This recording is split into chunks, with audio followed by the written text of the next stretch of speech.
Initially, about 30% of the birds we encountered would scold us. As we've done this through time, now virtually every bird you see on campus will swoop down when you're wearing the caveman mask and give an alarm call. It was shocking that these birds had an incredible ability to focus on an individual person, so really to pick us out of a crowd. It's a difficult task even for people to do. Scientists are just beginning to understand how crows recognize a single human face and how they use that information.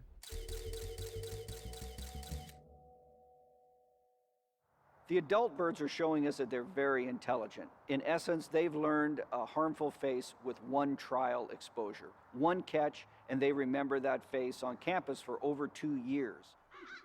What was shocking wasn't just that the crows could pick the scientists out of a crowd, but that they told each other about them.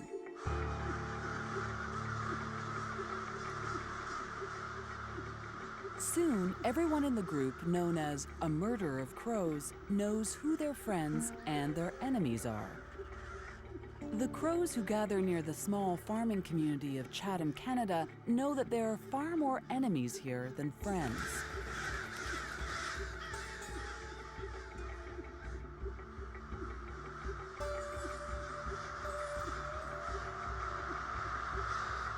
Each fall, hundreds of thousands of migrating crows join local flocks to create one of the biggest roost sites in the world.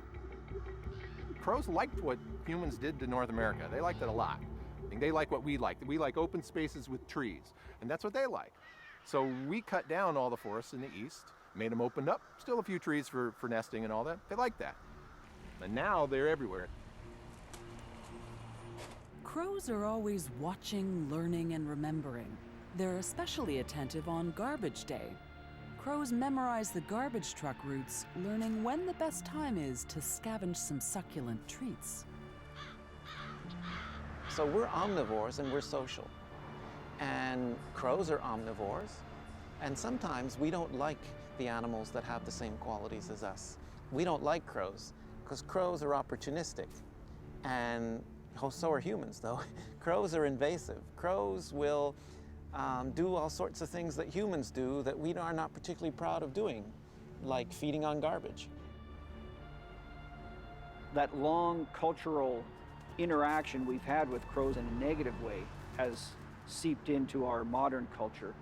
Whenever something bad is going to happen on a movie, you hear a crow call in the distance.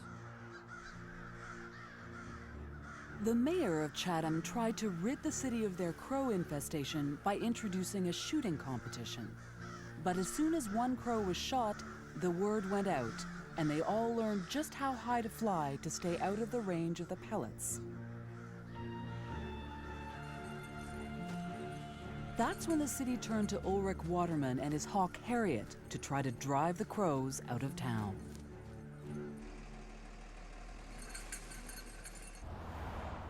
The crows, being highly intelligent, they can figure out a human being. They can figure out a raptor. But that the two work together, that's too much for them. They cannot comprehend that their two worst enemies are working together. That freaks them out. Oh yeah, she wants to go.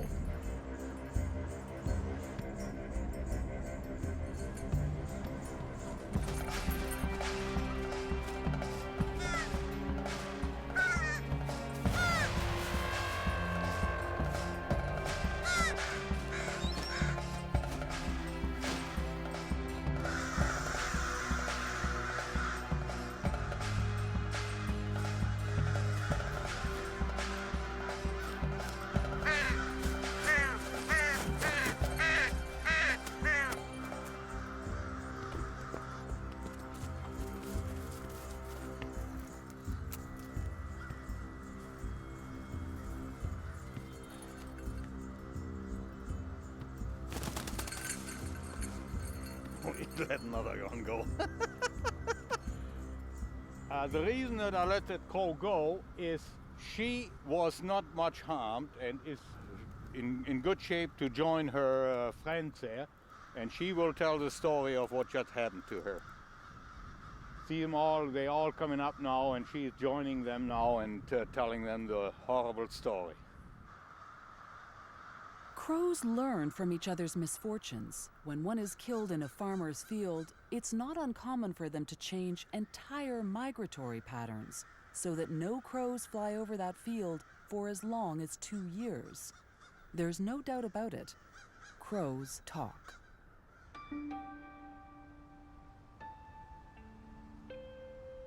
Professor John Marsluff knows that crows talk, and that is at the heart of his groundbreaking new study. See that nest up there? He wants to find out if crows have the ability to pass information on, not just from one adult to another, but from one generation to the next. To study this, he's going to follow several crows from hatching through their first year to see how they learn. It won't be easy. Less than 50% of crows survive their first year.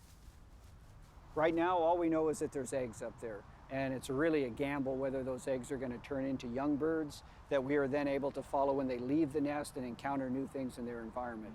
Before the eggs were laid, Marsluff and his team caught and banded adult crows in 5 different test locations around Seattle.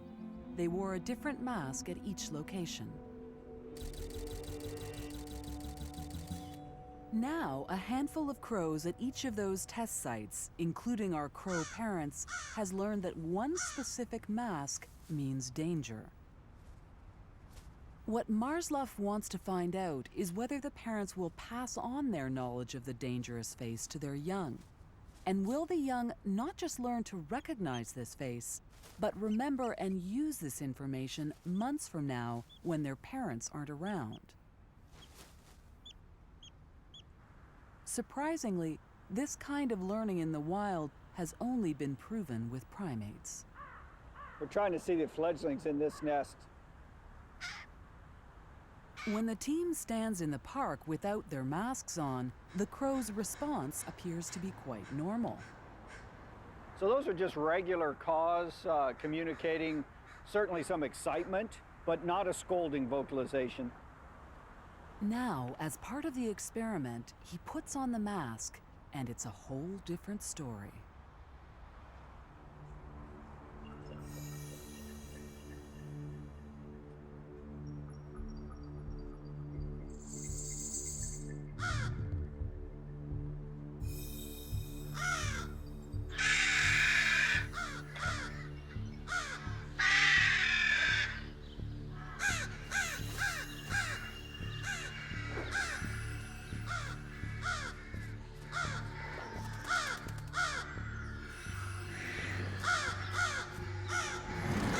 We're in a critical part of the study right now because the young are just to the point where they're learning everything that they're going to need to survive for this next year or two.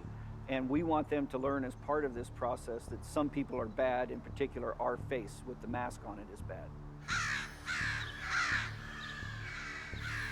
We have to show that a trait is observed, not directly experienced by an individual, which is what we're doing with these young birds as they see their parents scold a mask.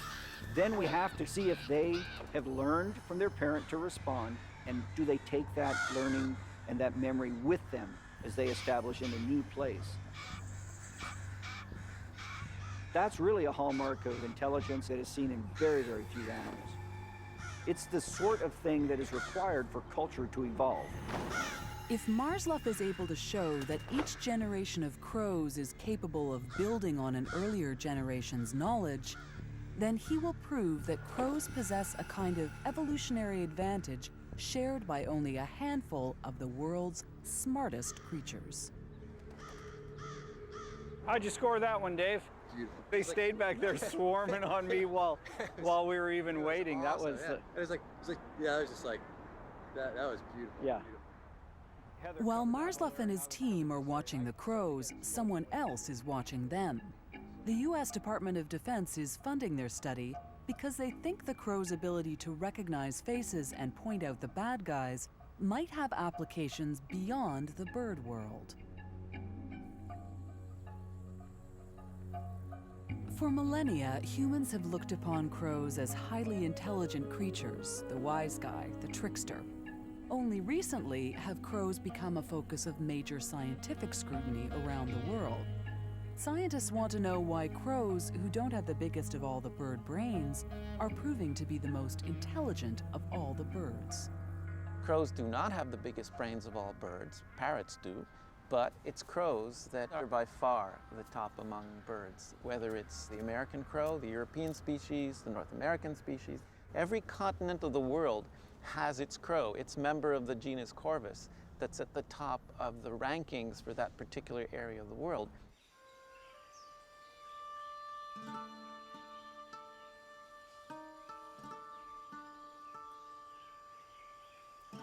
The idea that crow intelligence was worth studying came from a tiny French island 700 kilometers off the coast of New Zealand that's home to arguably the smartest crow species in the world.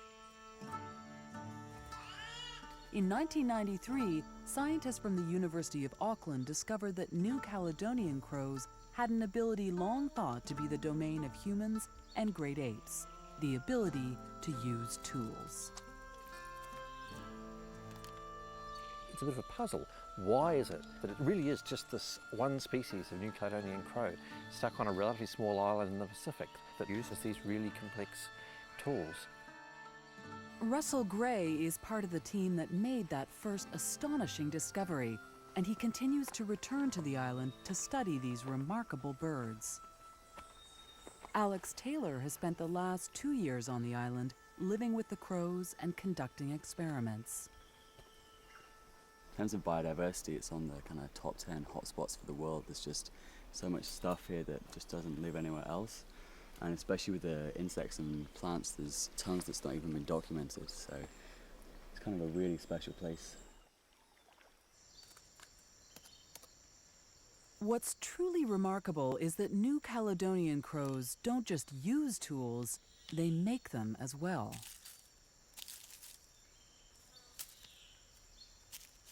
It was really amazing to see that they'd go through this long, complex sequences of actions.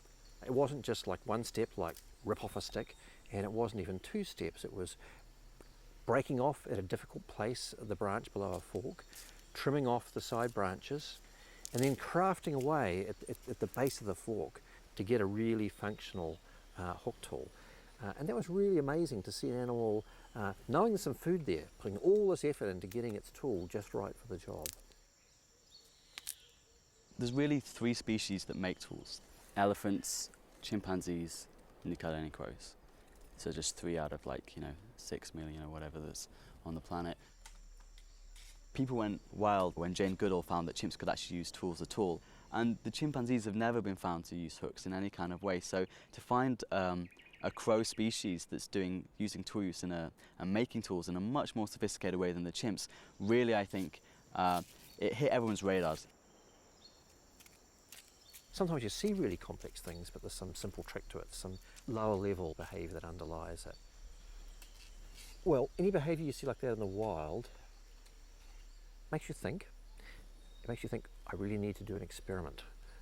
First we put the meat into the hole, and we put the long stick in the toolbox, right at the back, out of reach of the crow. And we put a short tool in front of the box. It's one thing to use a tool to get food, but to use a tool to get another tool to get food requires much more complex cognitive powers.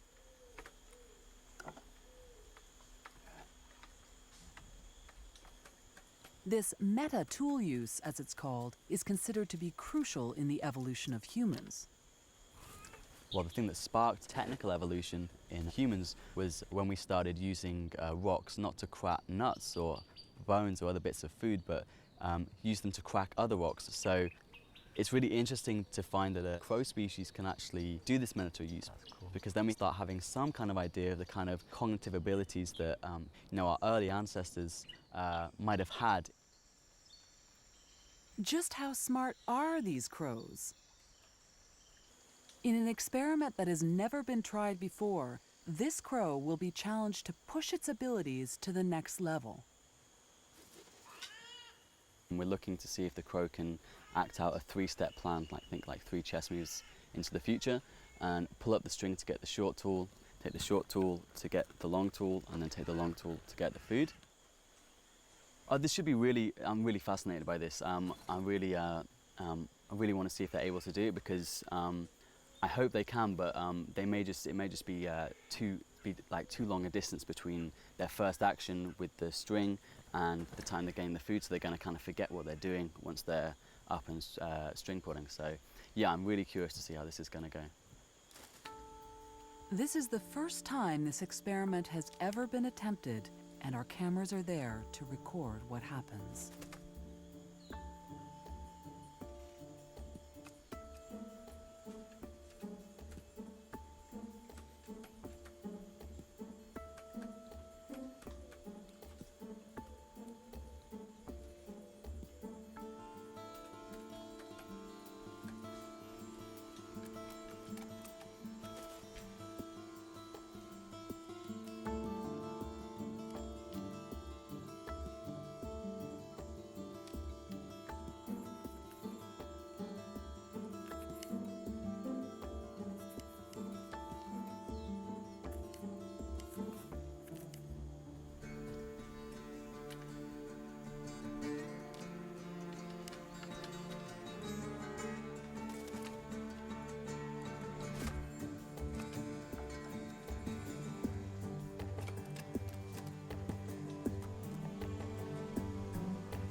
The crows have done amazingly well and really surprisingly well. We didn't expect them to be this good at these kind of problems. They've performed at the highest levels with tasks requiring technical intelligence out of pretty much any animal on the planet. Crows are very intelligent for animals. Their brain size relative to their body size is of the same caliber as many primates. So it really is appropriate to think of these animals as feathered apes.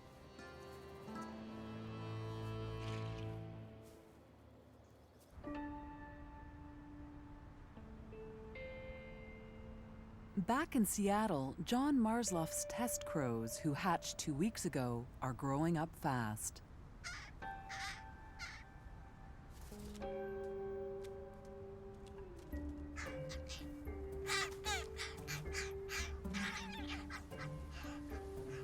Marsloff checks the nests daily. One nest catches his eye because it's home to a baby crow unlike all the other nestlings. With a distinct band of white on her wings, she's immediately given the name Whitewing. Their ever-attentive parents are kept busy feeding them. But they're not the only ones. Some pairs of crows have what we call helpers at the nest. Those might be a young male or perhaps a female that remains in the natal territory for a year or two, and they help their siblings. Having so many family members providing food and protection allows the baby birds to concentrate on growing and learning. And this, scientists believe, leads to an acceleration in brain development. Crows have very interesting social systems, and it's actually probably more like Western human civilization than any other animal on the planet. Right? There are no primates that have what we have in Western civilization, which is essentially a mated pair, right? Monogamous male and female, more or less, with their kids, offspring from a bunch of years, and in extended families where you know your relatives and all that. The basic social unit is the family. The whole family spends hours standing guard in nearby trees and keeping an eye out for predators who might want to harm their defenseless young.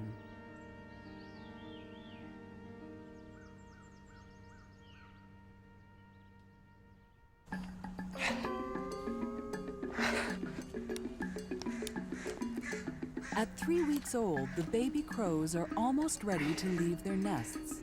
Kind of a tight spot here. Now it's the time in the experiment to put leg bands and radio tags on them.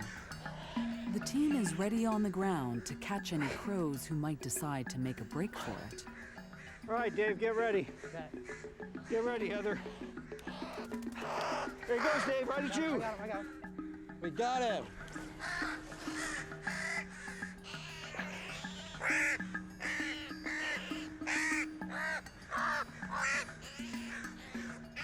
I'm coming down. These are so calm. They are. Probably the best way to understand the development of intelligence is to follow a young bird as it's gathering its intelligence. How's your climb, John? Either the trees are getting taller or I'm getting older, or a little of both. Really, without a radio tag where you can reliably every day find that individual, see what it's doing, compare to what it did yesterday, understand its experiences for an accumulating life. Without that, you really can't understand this development of cognition. They banned 8 birds from 5 different nests. There he goes. There, you got him. Good job. That one's got the white wings. That's awesome. Oh, wow. White wing, welcome to science. All right, we need to get these kids back to their family. These young birds are about to experience a lot of new things in a relatively short period of time. Crows have shown a great ability to adapt to change in some unusual ways.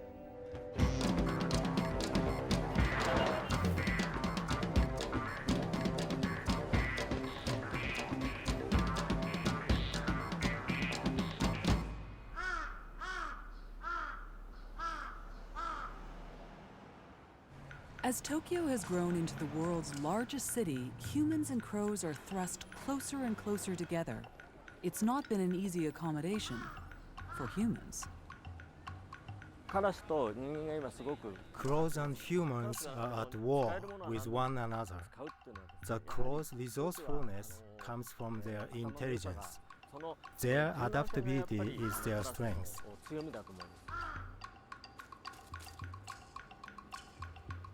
A Japanese species of crow known as jungle crows is one of nature's best construction workers. Inventive scavengers, these jungle crows are constantly on the lookout for new building materials for their nests.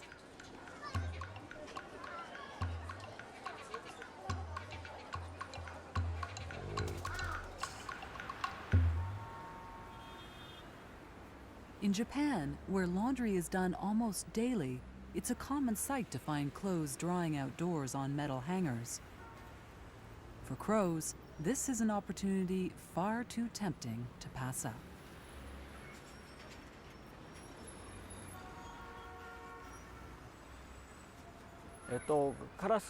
For crows, there is an ideal thickness for nesting material. This is too thin for their beaks.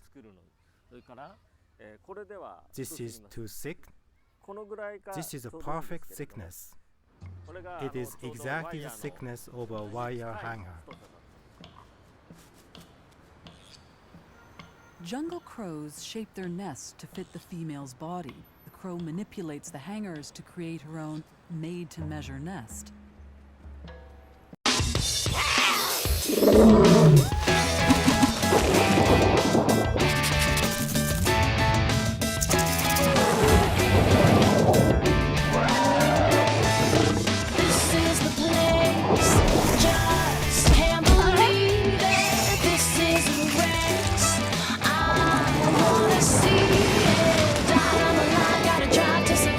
Cry inside, tell me what you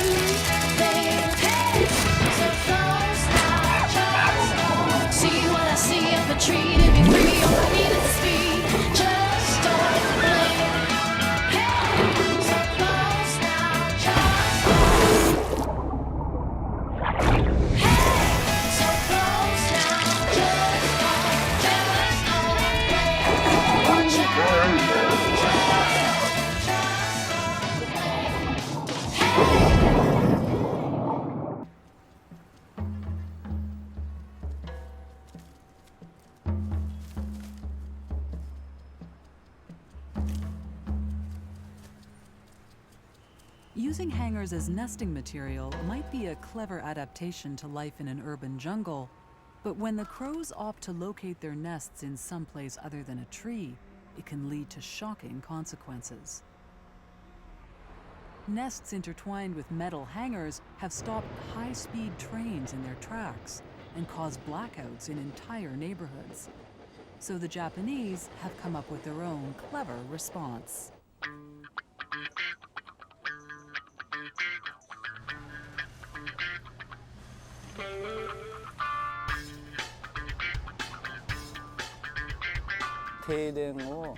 Preventing power interruptions is a patrol's first priority. Number 1.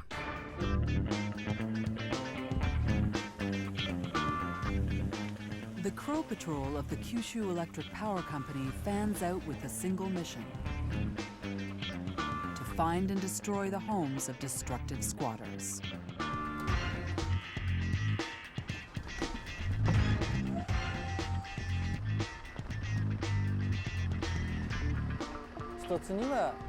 They outsmart us humans. We remove their nests as we find them. But they see this and circle above, waiting to build a new one. It's tough to outwit crows.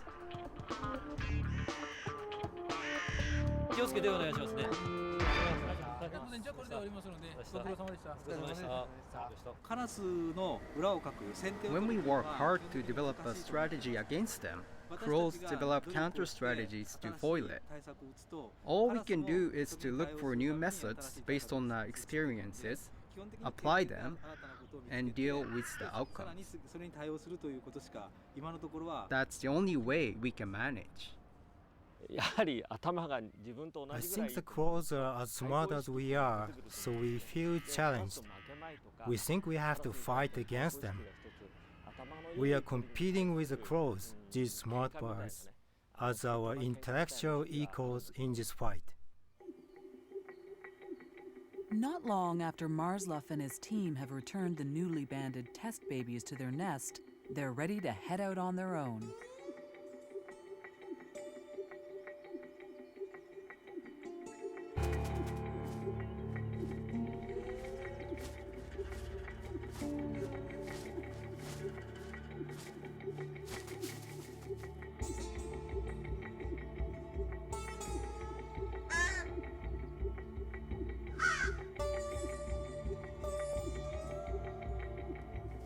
Young crows don't leave the nest because they know how to fly.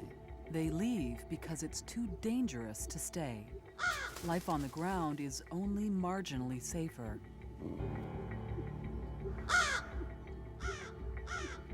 The most important lesson a young crow learns is when to move and when to stay still.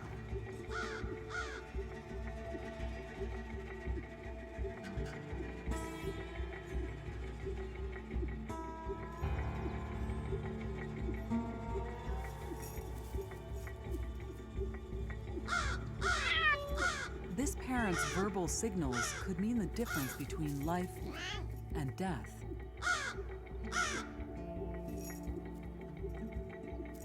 Crows have different warning calls, one for cats and one for hawks and another for humans.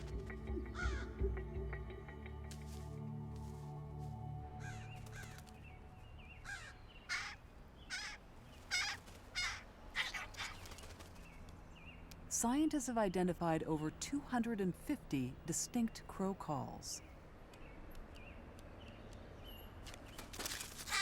In addition, each crow has an individual voice with at least 2 different dialects. One loud version for the general crow community, and a separate quiet dialect for talk just within the family. These types of sophisticated language skills are found only among the most intelligent of species.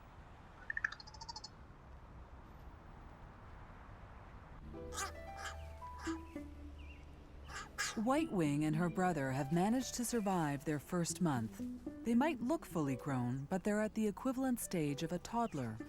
Their blue eyes have yet to turn black, and their beaks have the telltale red skin of a young crow.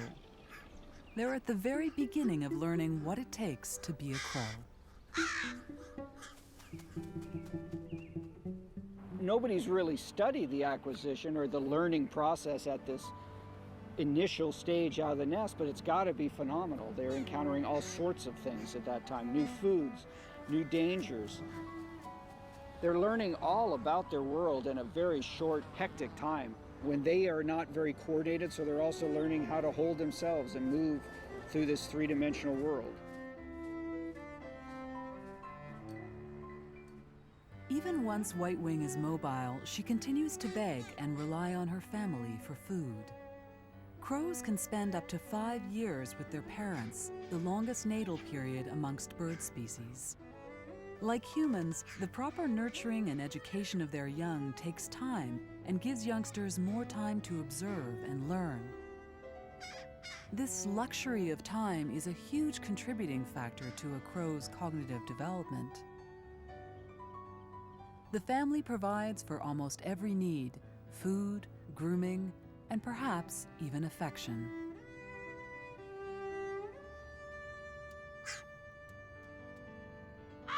By the time White-wing is 3 months old, she's starting to really test her wings. And yet, she still clings to her mother's side.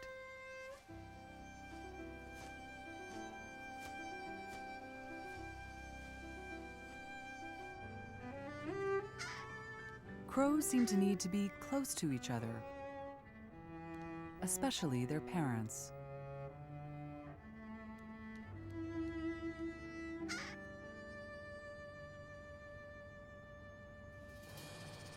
By the time White-wing is 4 months old, she's starting to find food on her own. She, like all crows, quickly develops an appetite for a wide variety of foods. And this kind of diverse diet has a direct impact on brain development. A lifestyle that's more complicated because you're eating a wider diversity of foods is something that explains part of the intelligence of some primates and also part of the intelligence of some birds. So it's the same principle, the fact that you're an omnivore, that seems to be pushing the brain towards having bigger areas to cope with the extra amount of information. If an animal only eats fruit, then it only has to learn about one food group.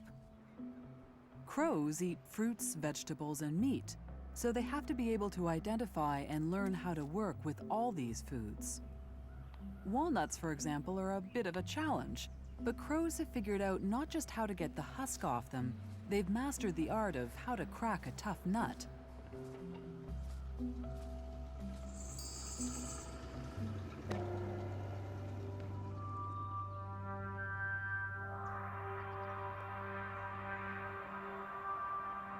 As they fly, they gauge the weight of each nut and drop it from just the right height to have it crack but not shatter as it hits the pavement.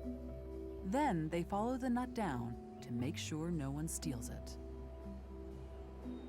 They've even refined this remarkable talent further. They make sure that the walnuts hit the road just when the traffic signals turn red, eliminating the risk that either they or their walnuts fall victim to the passing traffic.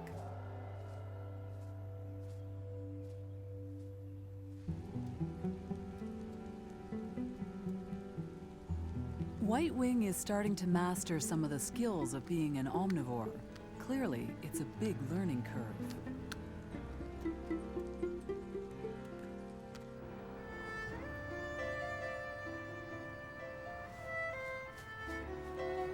Our test crow's worlds are expanding. White-wing is leaving the safety of her parents to go off and play with others. Like a teenager, she's eager to seek adventure with friends, but reassured that come evening, she can return to the safety of family.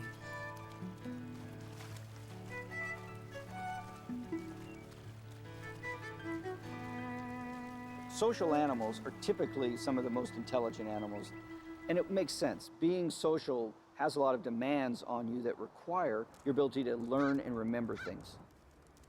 You have to learn and remember the relation of the other to yourself. Plus, it would be very good if you also learn and remember or even infer the relations among others, that exist among others.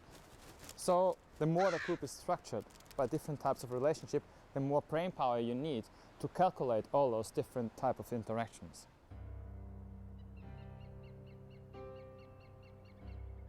Scientists at the Konrad Lorenz Institute in the Austrian Alps have for more than half a century studied the social behavior of a variety of birds.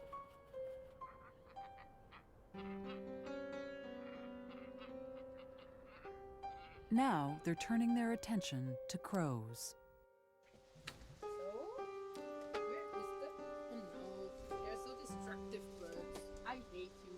Anna Braun is working on an experiment to test crows' reasoning abilities. This kind of test has been used on children, apes, and dogs. These are the first trials to be conducted on crows. This is a touch screen which we are just starting to work with the carrion crows.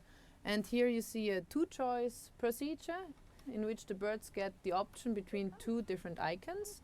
One is positively rewarded and one negatively rewarded. The wash bucket. They learn through experience. They just peg on it. On one they get food and on the other they don't. They get a red screen. So this is the right one in this case. No, that's the wrong one.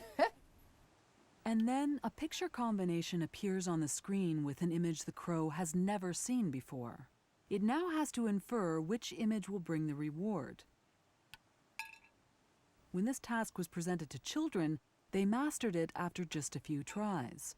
Dogs took as many as 70 attempts to solve the puzzle. Crows surprisingly figured out this experiment almost as quickly as children. But they already come very far, and that's the big surprise for all of us. They come from a behavioral point in the cognitive tasks. They come on the level that is reached by some ape species, and which is quite surprising. Thomas Bunyar has previously worked with apes. His current interest in crows is focused on something psychologists call theory of mind, a creature's ability to recognize that other creatures might have differing ideas from their own. Theory of mind is a huge step of not only thinking about yourself, what you yourself know, what you yourself feel, what you yourself experience, but also just to extrapolate and think about others as being their own creatures with their own kind of mental life. Crows clearly demonstrate this kind of agile thinking when it comes to storing their food. First, they hide it. Scientists call this food caching. When they cache, they're on the lookout for any clues that another crow might be spying on them. Over there, this individual over there, he just did a food cache very close to the others. But then he recovered it again and moved up the hill, and now he's caching again. He left the cache site and now he's sitting over there as private as he could be, watching, paying attention what's going to happen with the bird who approached. If they suspect they've been seen, crows will move their cache, defend it, or they may even fake cache, keep food in their pouch and only pretend to bury it. These are all highly complex cognitive behaviors. So a kind of cognitive arms race is starting between those that try to prevent pilfering and prevent the others from watching, and those that have to watch for pilfering. And we are talking now not only about behaviors, but we are talking also about the mental state. At 5 months, White Wing is reaching the end of her adolescence. She appears to have an understanding of caching, and she's venturing further and further from home and testing her wings. One behavior that intelligent animals appear to all share is play. Play allows the mind to learn unexpected things, and young crows love to play.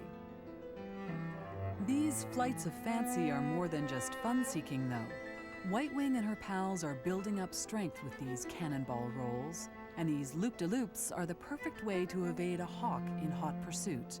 They also provide a pretty good way to impress a mate. Attracting a mate is perhaps the most important event in white-wing's life, because crows mate for life, a life that might last as long as 20 years. It looks as though white-wing has found herself a promising candidate.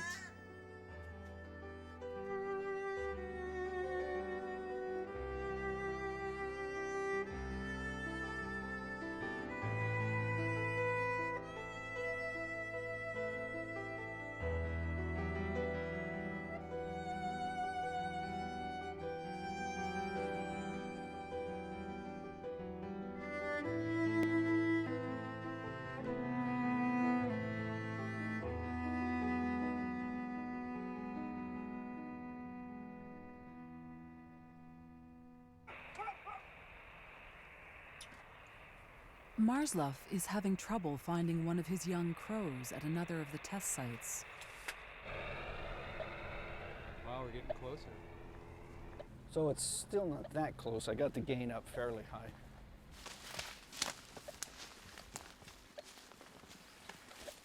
Yeah, this doesn't look good to me. Uh-oh.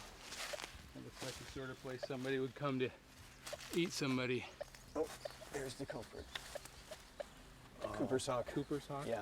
Oh. Laughing, there it is, right there. Yep, There's a nest right there, look at him. Yeah, they could be eating that crow right now. Hope it chokes on it. With this young test crow dead, only 3 crows remain in the study.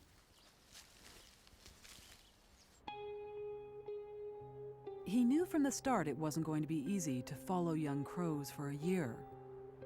And it's not just the young who perish. One of the parents was found shot not far from the nest. Death is not insignificant in the crow world.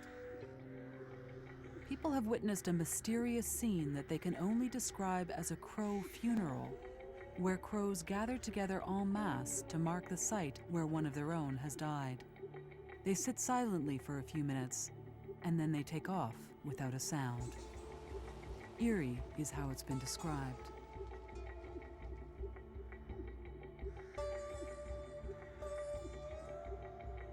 Animals seem to feel pain. Social animals seem to feel social pain. They seem to grieve for a while when their partners die. And that's not surprising.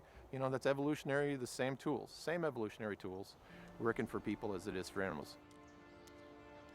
Few crows make it out of adolescence, and unfortunately, that was the case for White-wing. When she was 6 months old, she was hit by a car not far from home.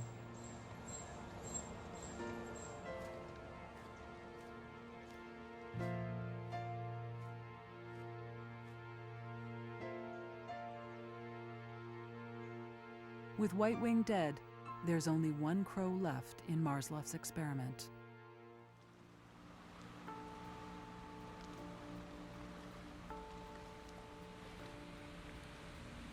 The success or failure of the experiment now hinges on a single crow.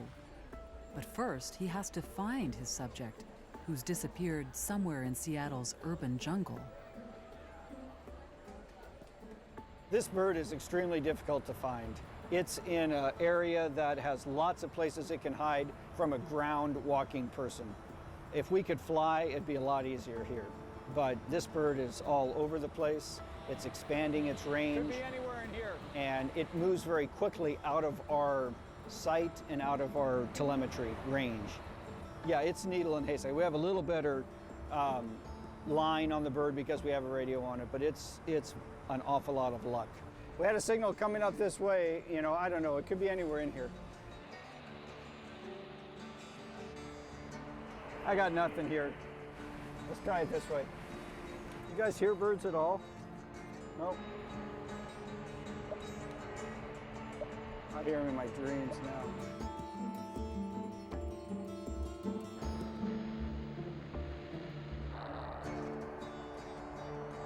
Nothing. These observations are extremely difficult and rare to get, where we have the bird in a place where we can see it. This is the only one of the 7 or 8 that we had tagged that was exposed to a mask. with its parents that is now still alive. And so what we're hoping to see is a clear response to us with that mask. And we're still hoping this bird will do what we expect, but it may not. Stronger over here. Let's just see from this corner where we get him.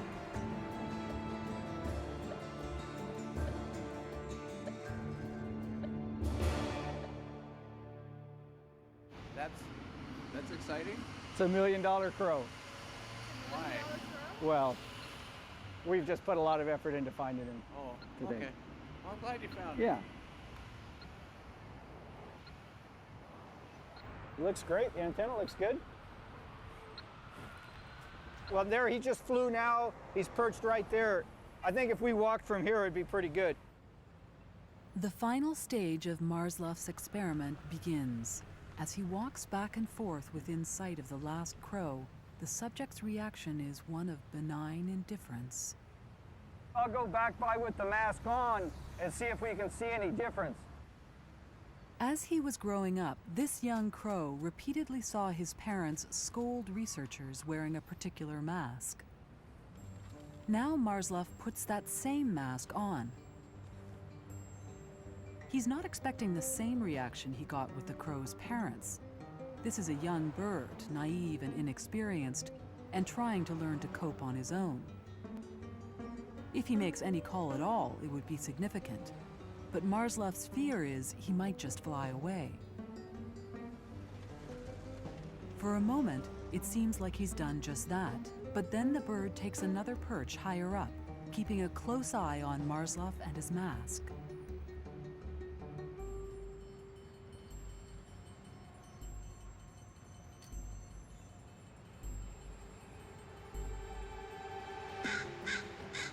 And then, there it is. To many, just the tentative scold of one young crow. But to John Marsluff, it's a major milestone. That was pretty exciting. Well, you'll never get a better exposure than that, I don't think. That was clean. To me, what it indicates is that that bird clearly recognized this face, which the only way it could have learned about this face as being anything unique was from its parents' behavior. So I think that shows the first step of social learning. There he's really looking down at me, yeah. There he's scolding. This is the first scientific evidence that crows are able to learn, remember, and put to use information gained months earlier from their parents. This is a huge evolutionary advantage that until now has only been proven in a rarefied group of the smartest creatures on Earth.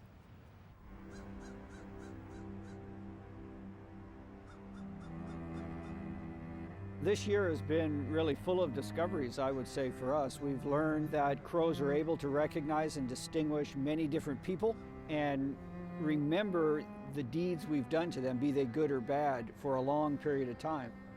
And now we're learning something about how they share information with their young, which has been something that we really haven't understood at all.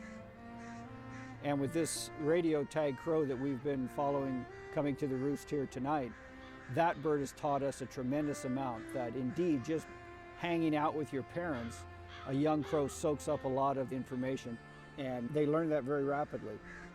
I feel